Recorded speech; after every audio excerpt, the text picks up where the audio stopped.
From Mamma Mia, welcome to The Spill, your daily pop culture fix. I'm Laura Brodnick. And I'm Ksenia Lukic. And coming up on the show today, Chris Evans has been trying to hide a big movie role from us, but we are onto him. That man cannot lie. Plus, a photo of Kate Middleton, or Princess Catherine as she is known now, caused absolute uproar over the weekend, and we're going to get into that. But first, the VMAs, the Video Music Awards, are happening as we speak. The red carpet is in full swing as we record. And because of that, we've got Mamma Mia's pop culture and social editor, Tina Burke, here, because you're always lurking around all the corners of the internet and seeing what's going on at events like this. So you're our eyes on the ground without being on the ground. You're our eyes on the internet. Yes, I love to be on the .com. I'm always there.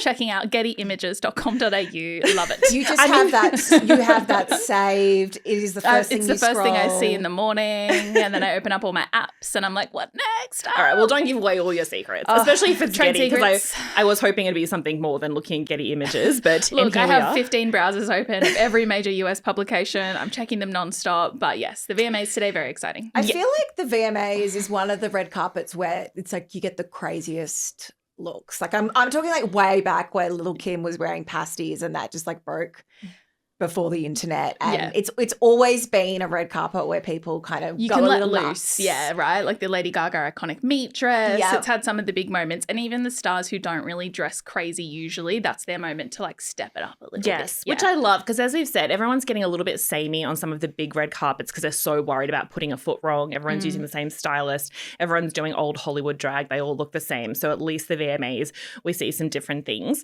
So who are the big stars who were there and who didn't turn up? Who do we hate?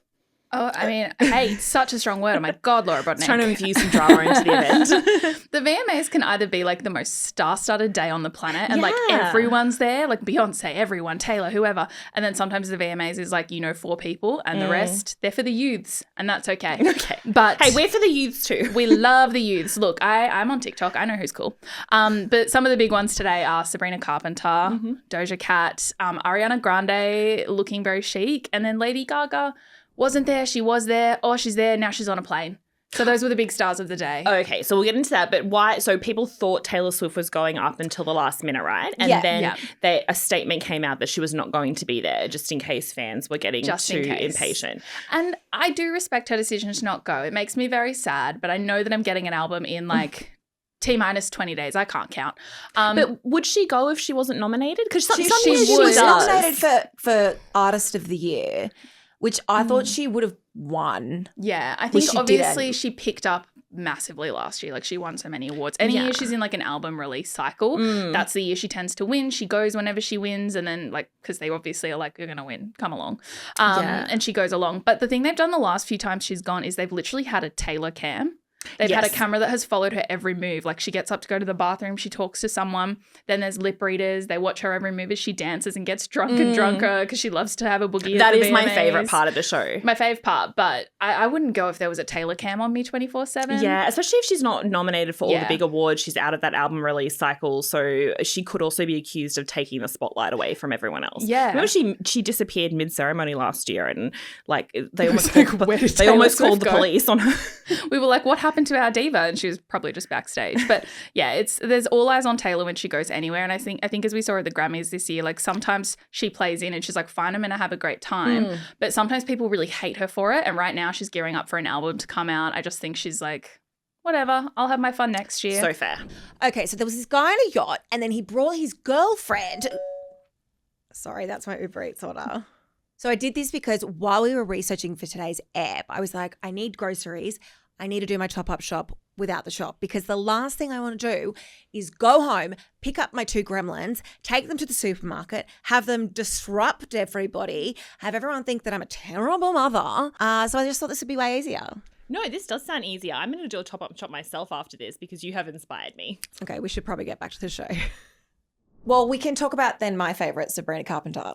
She looks so good. Oh, my God. It's very Jessica Rabbit with the red and the purple. It's very like that sort of leaning into that sort of 50s Hollywood glam with the feather boa and the really tight red dress. I mean, I'm loving her at the moment. I think I'm a brand new Sabrina Carpenter stan. Yeah. And hopefully her performance will be like the biggest one of the day. She's the big star of the night, right? Yeah. With her album release and her show. Yeah, I was really interested to see what she would wear because the whole kind of naked dress thing, which she doesn't do that much, but that's so over now. Like people are just like, the more skin you show, the more kind of tired it feels.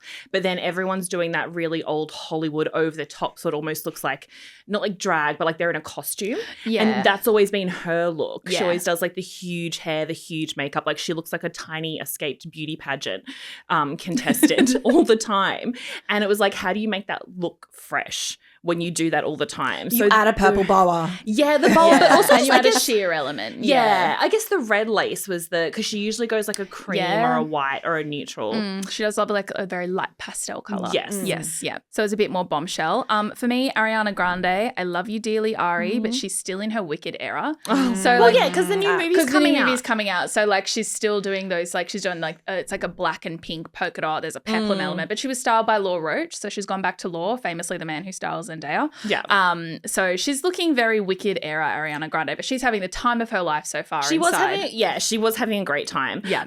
Yeah. She was sitting next to Lady Gaga when Gaga won her Yeah. award, and they just looked like they were having a blast. Having and a they good time. really looked like complete opposites because Gaga was in like this full black gothic poofy look. thing. She was, Yeah. like, full Gaga. Yeah. Yeah. Walking with Law Roach, the man who said he was retiring from being a stylist, a celebrity stylist, uproar across the world, and who has not retired at all from being a celebrity stylist because he styles Ariana, he styles Zendaya soon. What he meant, I think, was that he was stepping away from that being his only kind of thing that people knew him from because now he's doing like the TV hosting and everything else. Yeah, and I think he was like, I'm stepping away from certain celebrities who want to work with me and I'm going to cherry pick who I want to work with, which fair enough, Law. I do love that man. He just says whatever he wants. But yeah, Ariana Grande in like all the current trends, polka dots, and a peplum. And there's like a bubble element to the peplum. Oh my God. Yeah, It's like she's every doing the trends. trend on that tiny girl. Yeah. Love her. And then, one of my favorites, Doja Cat. Like she's in this Balmain gown. She has a big bejeweled lipstick purse. And then she pulled out a lipstick and took a bite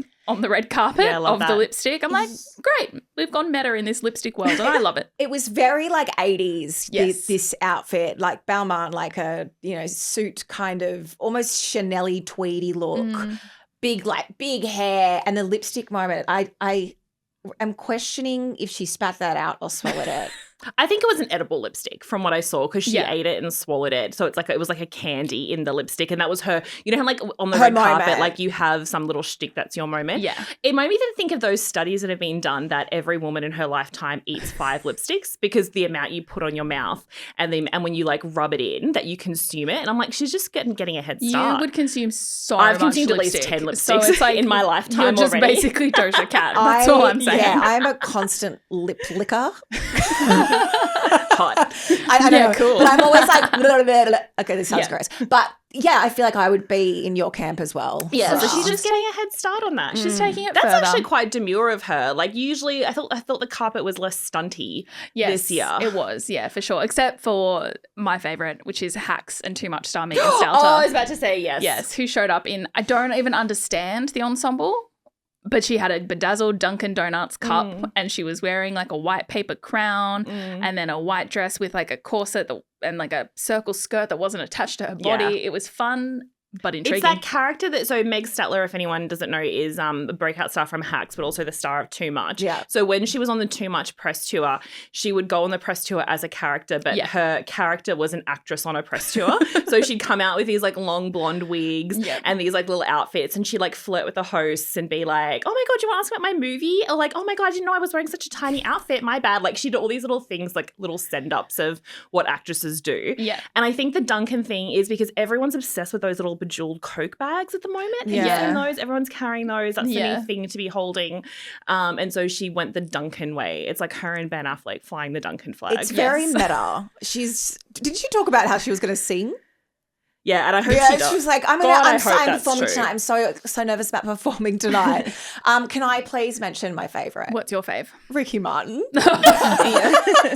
He looks good. Oh my God, he looks so good. It was so funny. We were in the office earlier talking about all the red carpet arrivals and he's wearing this very low cut shirt. And some of the girls were like, was he like always gay? And I was like, you don't remember the whole coming out of Ricky Martin?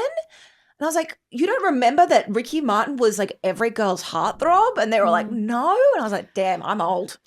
And he still got it. He does still look good. He looks amazing, and I love it. And we touched on this quickly before, but before we wrap this moment, the Lady Gaga thing. Yes. She wasn't supposed to be there, right? And then she was supposed to be there, and then she pre-recorded something, but then she appeared, but then she disappeared. What is that woman doing? So there were conflicting reports because she has her Mayhem Ball, currently her tour going on, and there's a show tonight at Madison Square Garden. So she'd recorded her performance from Madison Square Garden, and they're going to air that. So it's a live performance but pre-recorded. That's the deal with that.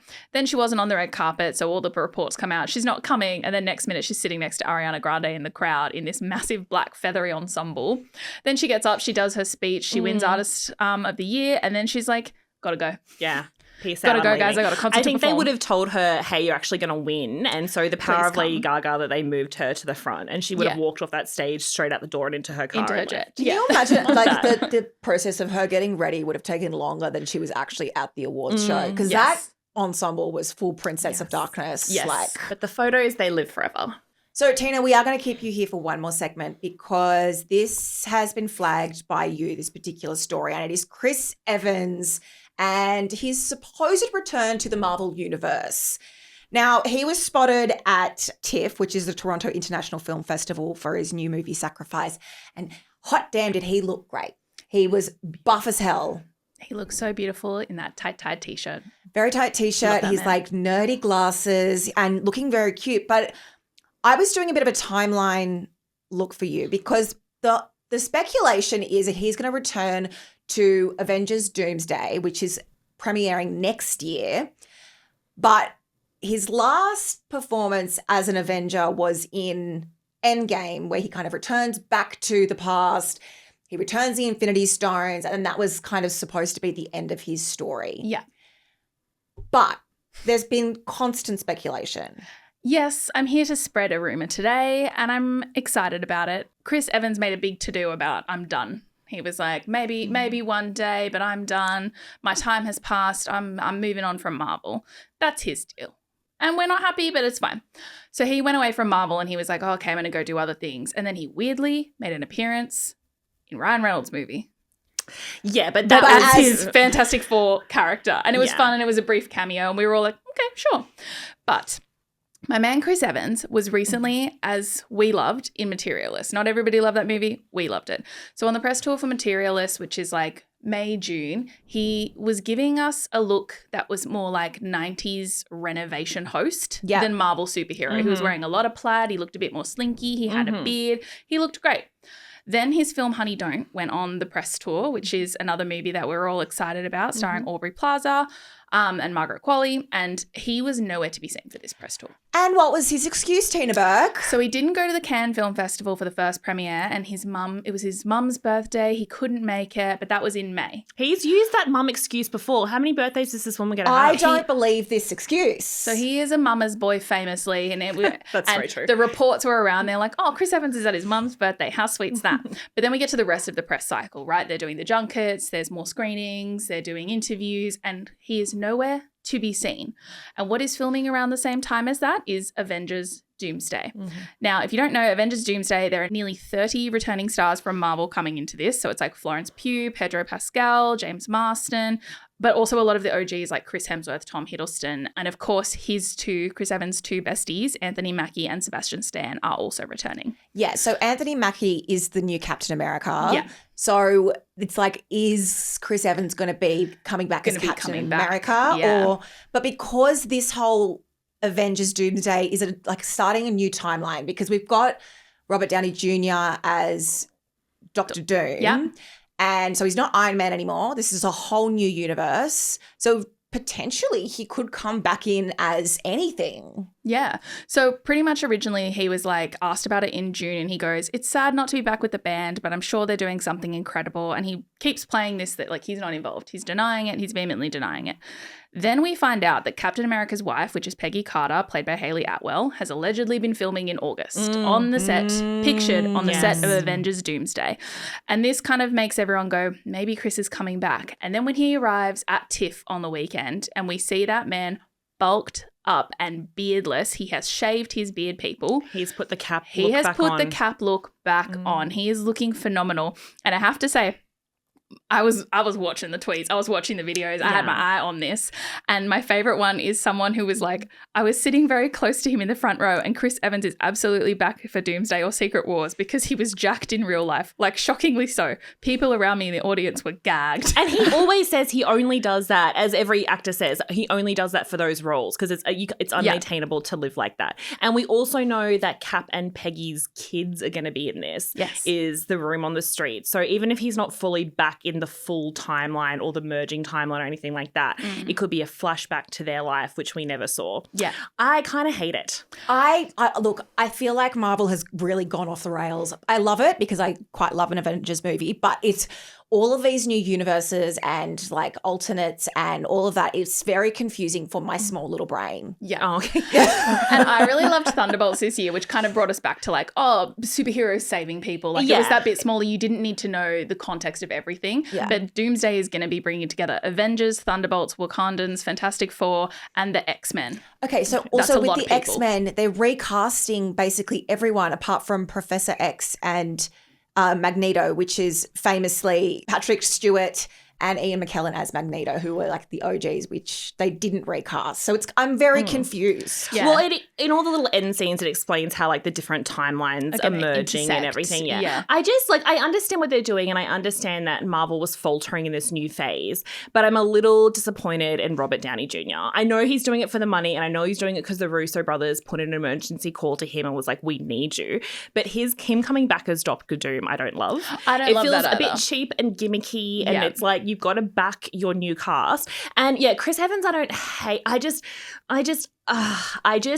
think You're like, this is too many people. No. I want to see that. No, I just want my original. I'm an old school. I just want all my original Avengers back on screen together. But I know that's not going to happen. I don't mind seeing a glimpse of his life with Peggy, or I don't mind like him and Sam having a moment and him and Bucky having a moment. But if he comes back in some alternate timeline, he comes back as a villain. He comes back as like because this whole thing of like different villains wearing different faces. That's a wasted Chris Evans cameo. Yeah, I'm kind of feeling like perhaps because of the timeline of the fact that they were filming, and then if he's allegedly been on set, and he has been missing for some time, if he has been on set, he's kind of on the tail end of it. So I'm sort of like, is it that he's going to be in the end of this and they're going to line him up for the next film? Potentially. Is that And it's where we're also going? so secretive because with these movies and with Doomsday, like with Avengers, they had 3 sets going simultaneously. So no one, even the people in the movie don't know who else is in the movie. And this time they've got about 4 sets, I was hearing going. Yeah. So it's possible that he and Hayley Atwell, who plays Peggy Carter, filmed their little scene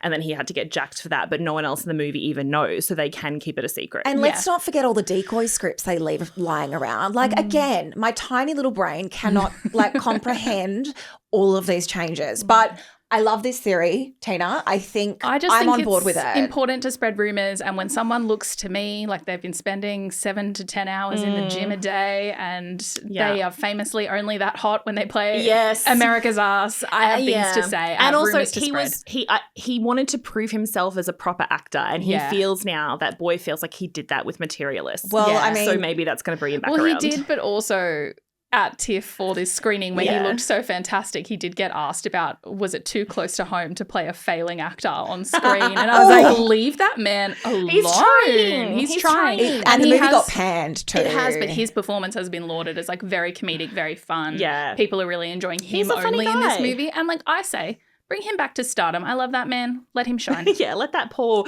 handsome white man, give him a break. Give him a break. If you are listening, Russo brothers, God damn it, more Captain America. So late last week, a photo was posted of Princess Catherine, Kate Middleton, whichever name you'd like to call her by. And this shouldn't be a crazy thing because she's one of the most photographed women in the world. So she and Prince William had been on a bit of a summer break with their children. So they hadn't been attending any events. This is the first time we got a proper look at her. And it was at the National History Museum's revamped garden event. Get excited. A very classy event where they were walking around inspecting the new grounds. And as normal, there was heaps of people lined up ready to greet them. And there was one thing about Kate that got people's attention. It was the fact that her hair, which is her hair is very famous, was looking extra long, extra luscious, and extra blondish, which is a look we've never seen from her before. Yeah, and it kind of sparked a lot of comments, which we're going to kind of dive into a little bit. Now, the main comments were quite negative. It was a lot of, oh my God, she's wearing a wig. Oh my God, it's too blonde. It doesn't suit her. What's going on? To the point where Princess Di's hairstylist, Sam McKnight, actually posted on Instagram to defend her. Yes, so the photos went up and again, photos of Kate and William together always attract a huge amount of attention, especially if their kids are there. But the comments under this, I mean, we posted, all the different outlets posted, and it went all over TikTok, all over every social platform, and the comment section just absolutely blew up. So you had people saying, yes, as you were saying, like she's definitely wearing a wig, she looks terrible, it's way too blonde. There was different way, depending which way you looked. At the front, it kind of looks very full and curly, which is not unusual for her. From the back, it looked very windswept because she was outside, so it looked like it was parted in a strange way, and it was the blonde. So you had people saying she's wearing a wig, she looks terrible, the colour's terrible. Then you had people jumping in, defending her, saying it's definitely not a wig, and then the conversation escalated to, if it is a wig, how dare you point it out, because obviously she's had a lot of health issues over the last couple of years.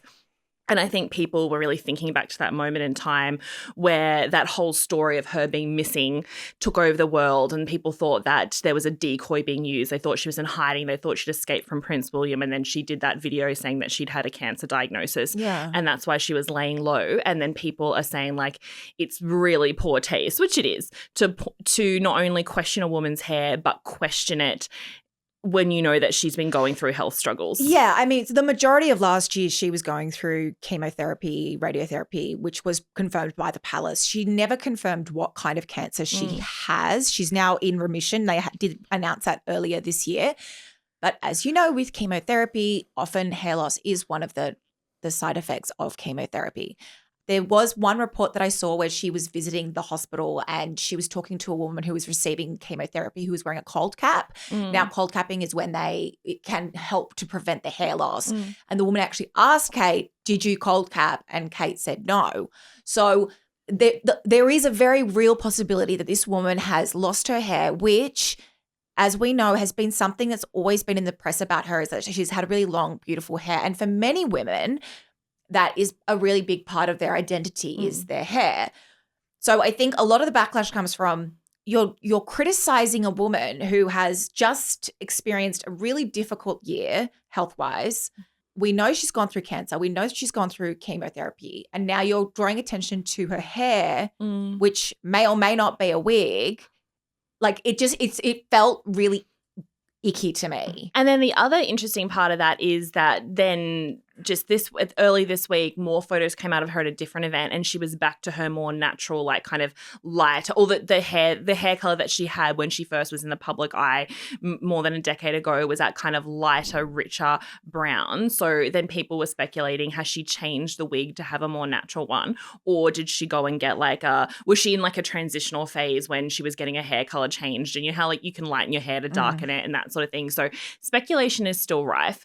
A couple of points on that is that I don't think it's out of the realm of possibility that Kate Middleton has worn wigs and hair pieces over the years. That's super common, not just for everyday women. Like I'm sure you have over the years as well, but I've worn so much fake hair because especially if you're on camera or being photographed a lot, natural hair doesn't photograph as well. That's why every single person on TV, in movies, photos, magazines, anyone who's in the public eye, most of the time they're either wearing a wig, they're wearing a topper, or they've got a whole bunch of hair pieces in there. And so I'm sure over the years she has done that to bulk out her hair, but also to protect her hair from that crazy amount of heat styling that would take place if you're in the public eye every day. So maybe she's wearing hair pieces like she always has, but this time they were just a slightly different color, and because people are more attuned to like her body at the moment, it blew up. But I always just think with hair, it's like, it just is a sensitive topic, as you were saying, as a woman's body, but is kind of a bit more fair game to comment on. And I think Kate's hair has become a big thing off the back of her cancer diagnosis. Even with Jada Pinkett Smith, when that blew up a few years, like people thought she was shaving her head as a big fashion statement. And that was a whole thing of Chris Rock at the Oscars making that comment about her hair, Will Smith slapping him, and later on her saying, I have alopecia and that's why I've had to wear my hair, like I've chosen not to wear a wig to cover it up, and I'm just going out into the world like this, but it's really difficult. We see some actresses as they get older too have to sort of have these conversations around thinning hair, and like they haven't talked about it, but like Sarah Jessica Parker and Nicole Kidman, just as like two actresses off the top of my head, over the years have faced like a lot of allegations about wearing a lot of hair pieces, wearing so many wigs, and people are like, well, their hair was so thick, why is it this now, and all this sort of stuff. And it's like, your hair does thin as you get older. It does. And I can understand why they're not wanting to have that conversation. Like they're just putting the wig on and like never sort of addressing it in any way. Also, texturally, hair changes as you age. So the more greys you get, which don't have the melanin in it, when it doesn't have the color in it, it becomes coarser. So your hair texture changes as you get older too. So that affects people as well. But I think that the discourse around it, and just to kind of throw a little bit of a spanner in the works here, people who are defending Kate Middleton, which I definitely would be, like, I don't think it's fair to criticize her, particularly with what we know about how her last year health-wise has been. Throwing a little spanner in the works, what about the empathy and compassion that people are showing? Why is that not being shown towards Meghan Markle? Yeah, that was a thing too, because a lot of people were jumping in, and obviously it's kind of not exactly on the same thing because there's the health diagnosis kind of thrown in there, but it always comes back to that same moment. Like, it was so predictable watching it happen.